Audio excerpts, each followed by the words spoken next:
weer kijken. Vandaag zit ik met Anke Projan, de vrouw van Marijn Poels, in jullie prachtige buitenkeuken. En we gaan het hebben over jouw werk. Jij bent verpleegkundige van oorsprong, daarna opgeleid als fysiotherapeut en yogadocent.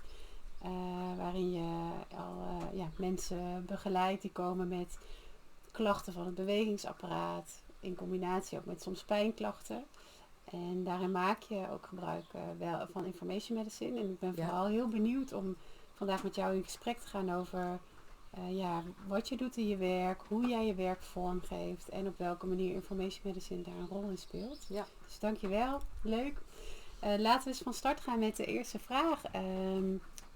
Wil je mij eens meenemen in jouw manier van werken en in wat voor soort klachten je eigenlijk hebt? Wat zijn nou klachten die je veel tegenkomt, de vraag waar mensen mee komen en de verschillende invalshoeken die jij toepast om mensen te helpen? Ja, nou, ik werk als fysiotherapeut. Dus ik heb veel met klachten in het bewegingsapparaat te doen. Hè? Dus of beperking in het bewegingsapparaat. Zo komen mensen naar mij toe. Nou, dan voer je een gesprek, zo leer je iemand kennen. Wie heb je er eigenlijk voor je zitten? Hè? Met al die verhalen wat het dagelijkse leven, dus ja, holistisch gezien. Maar het lukt natuurlijk niet in de eerste keer. Maar daar heb je veel meerdere sessies voor nodig. En zo kijk je gewoon, hoe kan ik iemand helpen in zijn, om van die klachten af te komen of een andere weg in te gaan. Ja. En jij noemt daarin holistisch. Ja. Dus wat betekent dat voor jou? Welke elementen neem je daarin mee? Holistisch betekent voor mij dat ik niet alleen het lijf zie, maar ook wat er voor emoties bij iemand, hoe is het omveld waar iemand in woont of werkt, met wat voor mensen omgeef je, hoe leef je globaal gezien, hè? In wat voor setting en wat speelt een rol in jouw werk, hoeveel werk jij, vind je het werk leuk, dat speelt allemaal mee in de rol waar ik naar kijk. Hè? En kan er ook iets voor betekenen dat iemand misschien iemand in een andere richting niet opstuurt, die gaat zelf, als hij wil, maar gewoon even iets aan te stippen. Kijk toch daar misschien een keer naar. Ja. Dus bijvoorbeeld, even voor mij, als we dat concreet maken, stel iemand komt met een, dat zou je vast zien, knieklachten, schouderklachten bijvoorbeeld. Kan je me eens meenemen, dan kan ik bijvoorbeeld wel eens deze patronen zien in deze holistische factoren en dat pak ik dan op die manier aan in de behandeling? Ja, nou bijvoorbeeld iemand komt met knieklachten, dan kijk je gewoon, oké, hoe staat diegene? Hè? Hoe sta je? Hoe staan die voeten? Hoe gaat het, weet je, omdat alles is met elkaar in contact. Hè? En als je onderal slecht staat, of slecht, dat heeft betekenis voor knie, voor je heup, voor je rug, tot je hoofdpijn bewijzen van. Zo begin ik gewoon, als ik als therapeut kijk. Hè? En gaan het onderzoek, leer je diegene wel kennen, weet je, wie is dat, weet je, leef je alleen thuis of in je familie, hoe is jouw bestaan in de maatschappij ook en hoe ziet jouw dag ook eruit. En dan kom je wel op die weg ook, is het misschien te veel wat je doet of heeft het met jouw werk te doen, weet je, hoe je staat, moet je schoenen dragen die helemaal van staal zijn omdat je dat werk doet. Zodoende. Ja. En je noemde net ook wel, van soms zit er ook een emotionele component. We hebben het daar ook al eerder met elkaar over gehad, van hoe soms iemand ballast mee blijft nemen en dat zich kan uiten in bepaalde vaak klachten. In de rug en nek en schouderklachten, dus dat kun je echt zo zeggen, Dus natuurlijk ook de houding, hè, maar ook als je 8 uur of meer aan de computer zit, is dat gewoon niet gezond, hè. Dus doe iets, en je kunt dingen aanpassen in jouw werk. En dat is natuurlijk ook zo, je kunt jouw werk niet, daarvan leef je. Hè? En als het goed is, vind je het ook nog leuk, jouw werk. Maar doe iets, dat je iets uitgelijkends doet. Dus bijvoorbeeld als je de hele dag zo zit, weet je moet een keer die andere kant op. Hè? Om weer te neutraliseren, noem ik het altijd. Hè? Als je puur vanuit de fysiotherapie kijkt. En natuurlijk, is 10 uur werk en nog meer is dat de idee van werken of wat doet het met jou? Ja, Hè? ja, Als je de zeker. hele dag voor de computer, hoe slaap je? Dat vind ik ook altijd belangrijk. Slaap je goed, hè? Want je herstelt in slapen. Maar is een heel natuurlijke weg, weet je. Ik heb geen stramien wat ik afwerk. Ik begin natuurlijk te kijken. Hè. En natuurlijk heb ik in mijn lichamelijk onderzoek een soort, oké, waar kijk ik naar? Ik kijk altijd naar die voeten en dan ga ik naar boven. Hè. Maar alles andere is natuurlijk wat dan komt. Hè. Als het komt. Hè. Sommige mensen willen dat ook niet. Ja. En dat is ook prima. Ja. Ja. En jij werkt ook als yogadocent, Ja. hè? Op welke manier neem je dat nog mee? Ook als je kijkt, yoga werkt natuurlijk ook vanuit, heeft elementen werken met de meridiaansystemen, met de elementen. Ja. Hoe vervlecht zich dat in jouw manier van werken? In de fysiotherapie bedoel je? Of? Ja, gewoon, ja. Ja, ik doe heel veel elementen uit de yoga, neem ik in de fysiotherapie. Ik weet eigenlijk soms niet meer of ik als fysiotherapeut echt werk. Dat is zo grappig, hè? Oh ja. Daar speelt ademhaling een grote rol. Hè? Dus als je pijn bijvoorbeeld, het ademt mensen niet meer goed. Hè? Of mensen zeggen, ik kom die trap niet omhoog, ik kom daar hijgend aan. Ik zeg, nou laat zien, hoe ga je die trap omhoog? Nou, dan blijkt, iemand houdt de adem in en bovenin dan natuurlijk, heb je geen adem meer. Ik zeg, adem uit, weet je. Let met name op de uitademhaling. De inademen komt meestal vanzelf, of komt vanzelf. Hè? En dat neem ik natuurlijk in de praktijk ook mee. Wat een onderdeel van oud yoga is, de ademhaling. Hè? En dat nieuw voelen, hoe zit ik eigenlijk? Of wie ben ik eigenlijk? En dat is het leuke in yoga. Mijn manier van yoga is, je hebt verschillende manieren van yoga. En alles is goed. Iedereen vindt zijn weg als hij yoga wil doen. Hè? Sommigen willen het niet en dat is ook prima. Ik ga vanuit het lijf daarin. Hè? Dus omdat mensen kunnen vaak niet met gevoel of ik weet helemaal niet wat is voelen eigenlijk. Omdat we zijn het verleerd ook. Hè? Ja, ja. Of het is niet meer, is niet meer gevraagd. Hè? Misschien nog nooit geweest zo. Hè? Ja, als ik aan vroeger denk, aan mijn grootouders, nou, dat was het helemaal niet. Hè? Ja. Dan moet je functioneren en voor de rest, wat waren gevoelens. Ja. Het is nu juist de tijd, vind ik, waar je heel veel in het gevoelwerk komt. Dat is mijn ervaring. Hè. Opeens voelen, ik kom die mensen in ieder geval tegen. Hè. Wat voel je eigenlijk? En nou ja, mijn manier om in yoga in te gaan, ik ga weer het lijf. Weer de asanas, de yoga houdingen. En dan komt een uitrichting weer, of een voel, weet je, hoe sta ik, weet je, voel ik überhaupt mijn heup. En als je weer het lijf, dat vond ik voor mij een prettige manier, toen ik ooit met yoga begon. Dan automatisch bij jouw geest of bij het voelen. Hè. Het gaat duurt een beetje, misschien een beetje, maar soms gaat het snel. En dat is zo fijn, weet je, dat je jouw lijf gebruikt om in jouw gevoel te komen. Ja. Eigenlijk wat je vertelt is dat je zegt, ik pas bepaalde houdingen toe, ook in mijn werk als fysiotherapeut. Absoluut. Dat loopt met elkaar over, waarin ik mensen eigenlijk uitnodig om door houdingen en door bewegen meer lichaamsbewustzijn te creëren, beter te kunnen gaan voelen. Om ze daarmee weer meer eigenlijk te kunnen helpen wat zie je dan gebeuren als mensen meer en beter gaan voelen? Ze worden bewuster, daadwerkelijk. Hè. Ja. Ze worden bewuster van wat ze doen. Hè.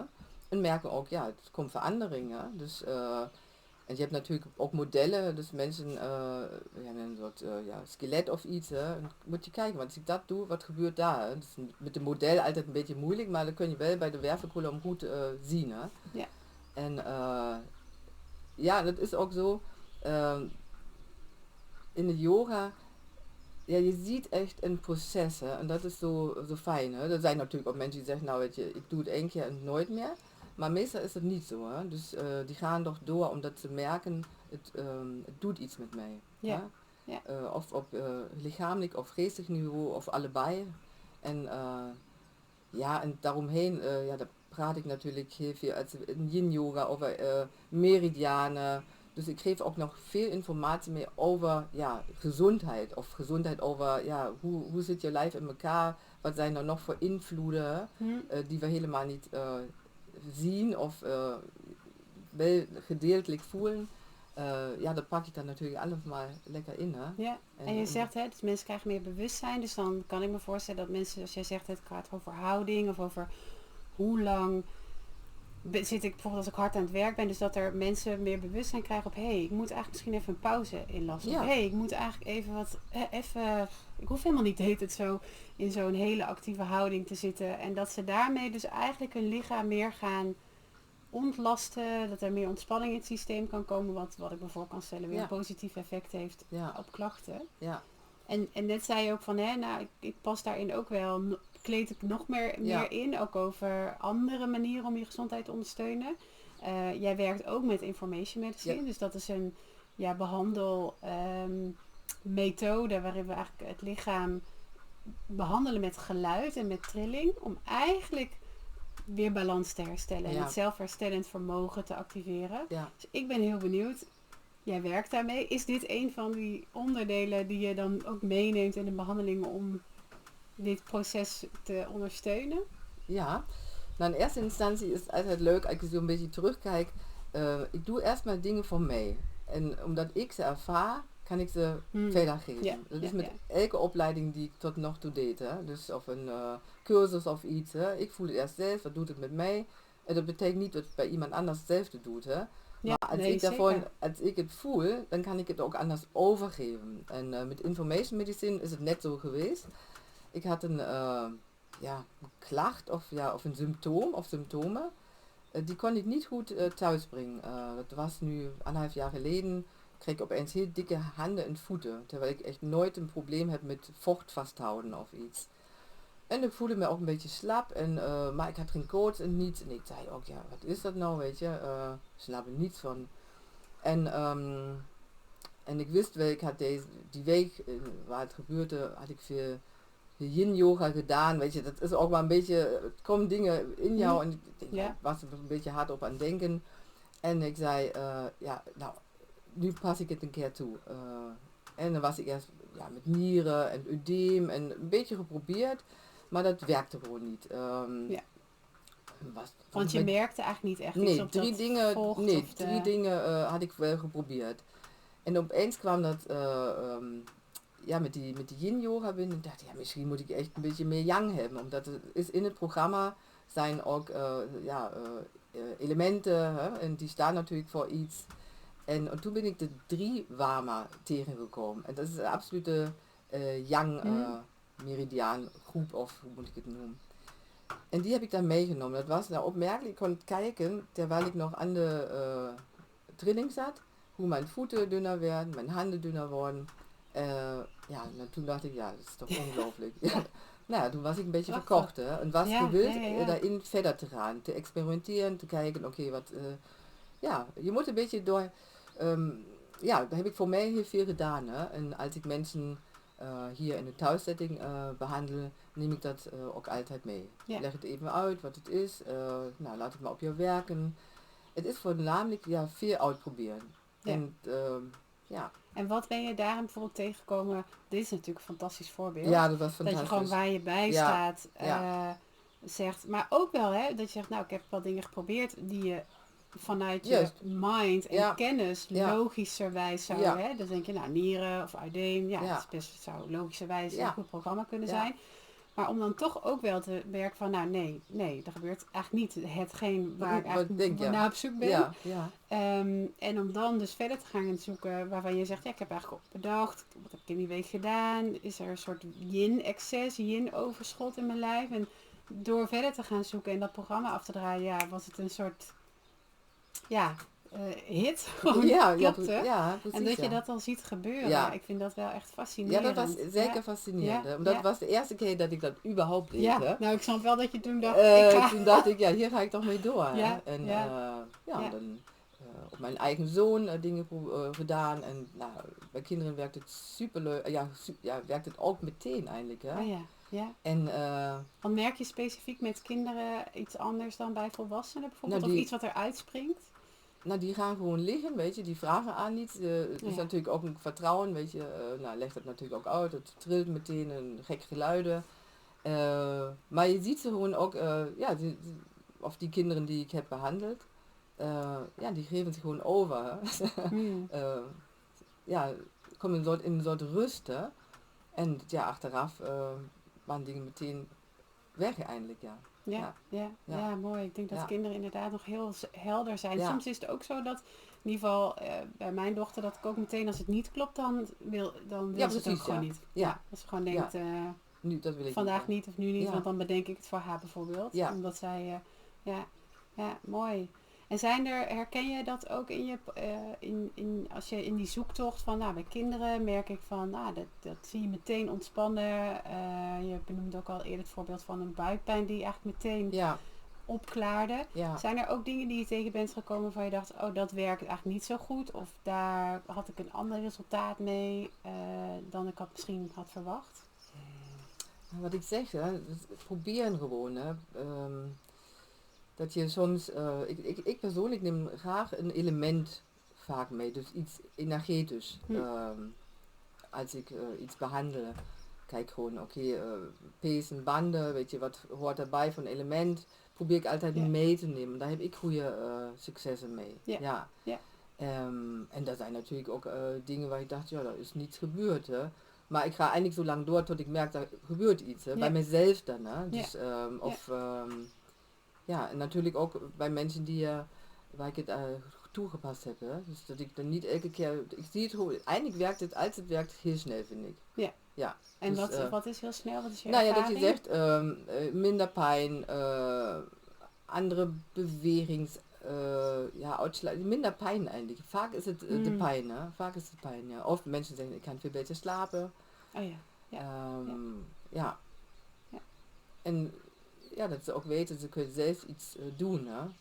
En vraag je dan ook wel eens aan mensen zelf, als je zegt, ik ben zelf aan het zoeken, dat je ook dan de vraag bij de ander neerlegt van, wat merk je ervan? Hoe voelt het voor jou? Absoluut, ja.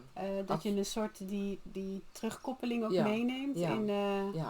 En wat geven mensen dan terug bijvoorbeeld? Een beetje afhankelijk wat voor een behandeling het was. Minder pijn, ik ben rustiger geworden of ik heb super geslapen. Ik droom opeens weer. Hè? Dus had ik ook een keer. Juist het ontspannen, omdat we in een we zijn echt in zo'n yang, de yang is meestal meer als het yin in ons leven, hè? In onze maatschappij. En dan is het juist fijn als je dat yin een beetje meer inhaalt, hè? Dus in het geheel. Ik kan me voorstellen dat jouw achtergrond ook als yoga-docent, het werken met die elementen, dat je dat dus heel erg mee kan nemen. Absoluut. In hoe je keuzes maakt weer met information medicine. Dus hoe zie jij dan information medicine als tool in het complete plaatje van een behandeling die je mensen kan aanbieden? Dat ze zelf daar ook mee aan de slag kunnen gaan. Hè. Ik zeg ook, probeer toch dingen zelf. Zij bij een kind, probeer dingen, weet je. Soms val je, soms val je niet. Hè. Maar gewoon dat mensen bereid zijn ook weer dingen uit te proberen. Hè. Dus, en nogmaals, er zijn 100 wegen die je kunt bewandelen. En eentje is daar misschien bij. En daar telt information medicine bijvoorbeeld ook mee. Hè. Dus je bent onafhankelijk, je kunt het toepassen. Je leert steeds meer je lijf kennen. Hè? Dus, en je hebt natuurlijk ook, je kunt altijd terugkoppelen, weet je, wat kan ik doen? En iedereen heeft weer een andere insteek, hè, wat je ook zegt. En ik doe dat veel vanuit de yoga, vanuit de elementen, meridianen. Vind ik fantastisch, ja. Dat is jouw ingang. Ja, precies. Ja. Dus als jij, als mensen nou, of professionals bijvoorbeeld, overwegen van die zich herkennen in jouw profiel, dat kan ik me voorstellen, een fysiotherapeut of misschien wel een yogadocent of iemand anders die aan de hand van dit verhaal nou denkt van, zou dat iets voor me zijn? Wat zou je als tip of advies hebben voor iemand die denkt, is dit iets voor mij? Zou ik dit willen toepassen in mijn praktijk?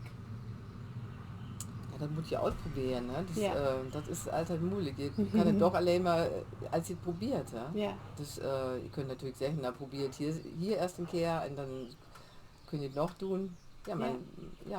Mijn baas die doet het wel ook in de praktijk. Die is wel nog heilpraktiker en die past het ook toe, hè? Bij de therapie. Ja. En jij zei ook wel van, maar wat ik doe, pas ik heel vaak ook eerst op mezelf toe. Absoluut, ja. Om eigenlijk die relatie misschien wel, of een relatie te ontwikkelen met de tool om het te ervaren van Ja. wat doet het met mij, hoe voelt het in mijn lichaam, Ja. wat doet het wel en wanneer niet. Ja. Om op die manier, dat je zegt, kan ik eigenlijk de toepassing voor de groep mensen die ik met klachten begeleid ook weer wat meer. Nou, ik kan Echt van wel weer mijn eigen gevoel. ervaring spreken. Ja, Ne? Dus ja. of het is natuurlijk ook, je bouwt een band op met een cliënt. Hè?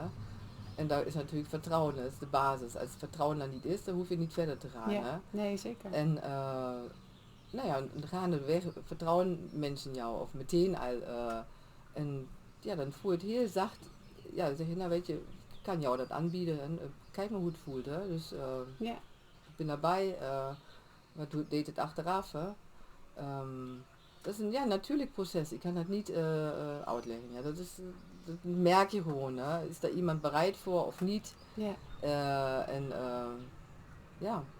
Ja, maar waar dus wel waarin het element mogen voelen van dat mensen ook terug kunnen geven van oh nou dit werkt voor mij, hier voel ik me prettig bij, ook Ja, een dat- belangrijke rol speelt. Absoluut, Dat ja. die afstemming er is Ja. tussen jou en degene die je Ja. behandelt. En dat Ja. je vanuit daar samen het onderzoek start. Ja. Oké, welke programma's passen we toe? Wanneer? Hoe wisselen we dingen af? Ja. Wat is het effect daarvan? Ja, Ja, maar het is mooi. een soort groot plaatje. Hè. Je doet natuurlijk niet alleen het ene. Als ik in mijn vak kijk, dus geef ik natuurlijk advies, weet je, over je houding ja. of het is een soort Ja. geheel plaatje Ja, eigenlijk. Hè. ja. En het vergroten Waar van je, dat waar je het in kan lichaamsbewustzijn. passen. Hè. Ja. Ja, ja. Nou, Anke, heel veel dank voor het gesprek en voor het kijken in jouw keuken. In hoe je werkt en welke rol en plek information medicine daarin heeft. En jullie ook heel erg bedankt voor het kijken.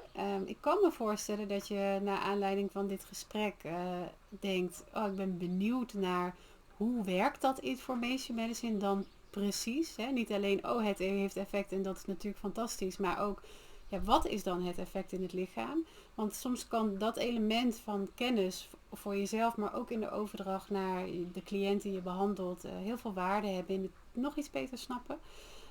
Daarvoor hebben we onder andere een webinar opgenomen met Catherine Clinton. Dan gaan we echt in diepte op, maar wat gebeurt er dan precies als je het lichaam behandelt met geluid en met een trilling, met de drukgolf. Maar verder hebben we ook nog op andere social media kanalen, onder andere op YouTube, informatiefilmpjes en interviews opgenomen waarin we verder je meenemen in information medicine, het ontstaan ervan en de werking. Dus mocht je meer willen weten, kijk vooral eventjes op deze platforms en tot de volgende keer.